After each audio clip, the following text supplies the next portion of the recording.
We're going to go over the steps on how to install an Andersen 3000 storm door with a screen. And the first thing you want to do is remove the screen, and you want to leave all of these orange tabs on the door itself. And once we put this in place, we're going to need an 1/8 inch drill bit, and it actually comes in the kit, and you're going to find that 1/8 inch drill bit along with the screws inside the box with the closer. Now we're going to set the storm door into the opening, and we want to make sure that the metal frame and that orange tab is sitting firmly on the bottom of the sill. So make sure you use your knee or your foot as we put this in place.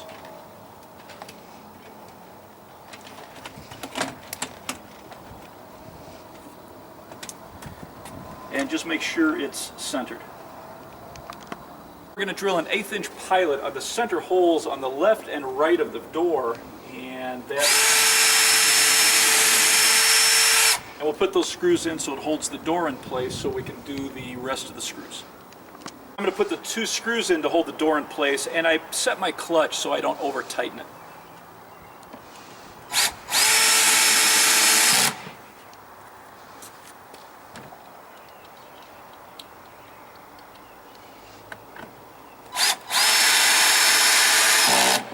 Now I'm going to drill my pilot holes in the rest of the frame and put in the screws.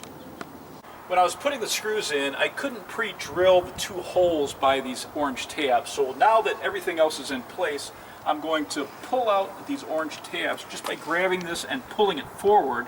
That unlatches it. And then inside the door latch, you have 2 orange plastic pieces that you need to push out with a Phillips screwdriver, and you're just going to put it into that plastic piece and push it through,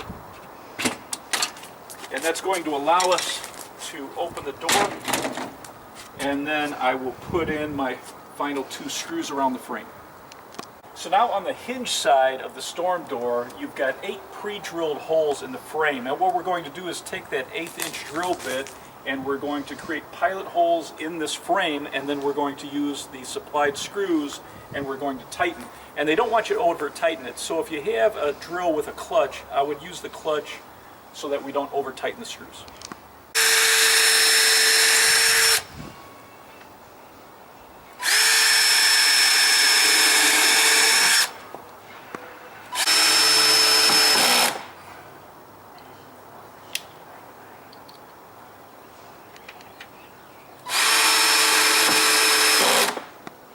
For the orange tab that's in the frame, all you have to do is grab it and pull it out, and there were a couple plastic tabs that held it in place, and in those holes the kit comes with a couple plugs that you're going to put in there to cover those holes.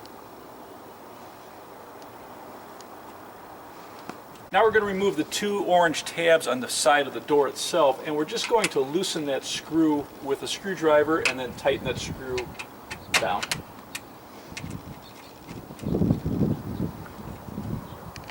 And I would just use a regular screwdriver rather than a drill so you don't over tighten it and strip it.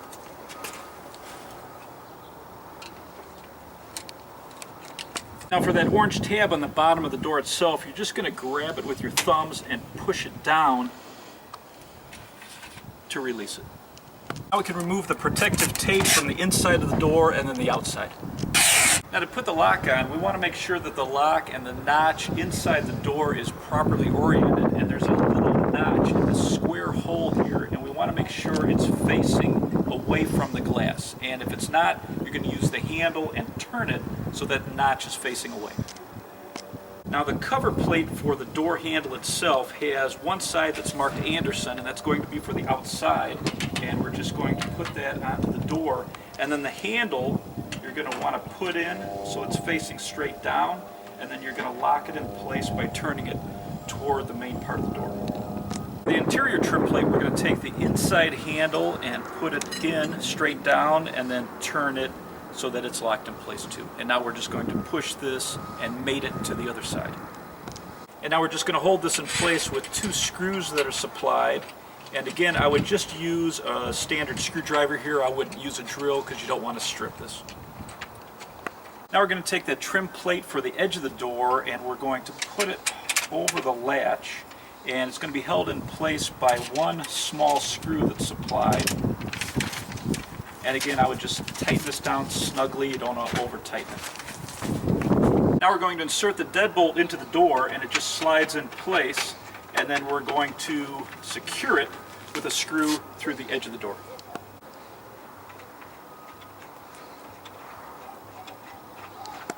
Now we're going to install the rain cap on top of the door, and it has a little slot that we're going to clip into the frame and lock it in place, and that's going to allow us to then drill our pilot holes. Now when we're drilling our pilot holes, we want to grab that rain cap with our thumb and pull it up while we're putting our holes in.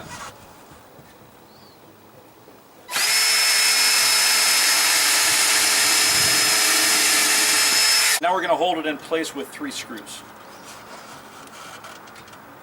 And I would also pull up on that while you're putting that screw in.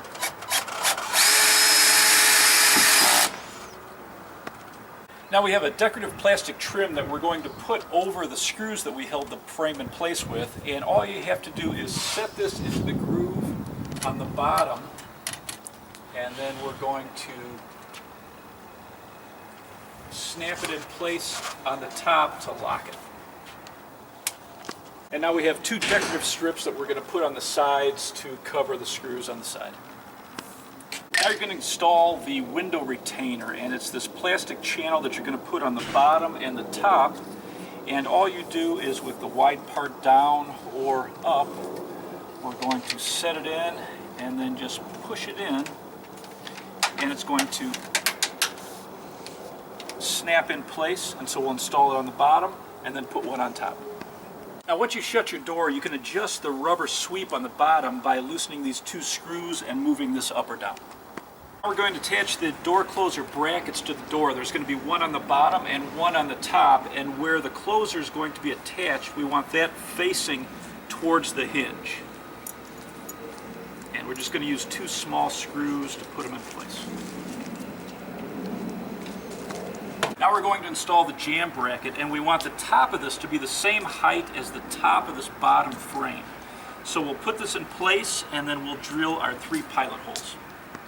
Now we're going to screw this in with 2 2-inch screws, and we're going to screw them into the back 2 screws, leaving that screw hole open closest to the storm.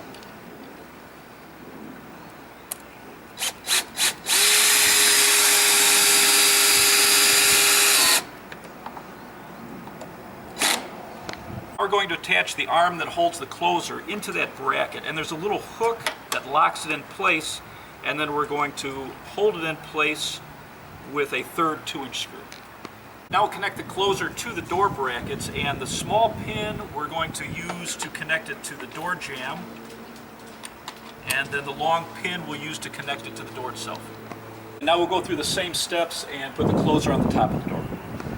So now for adjusting the speed of the close, there's a screw on the end of the closers that you can adjust on the top and the bottom, and then you can determine how fast you want this to shut.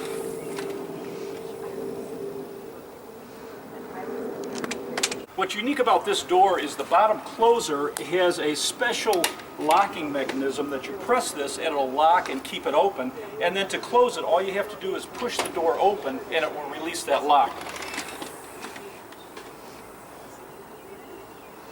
So that's all there is to it. Pretty easy to install a storm door yourself.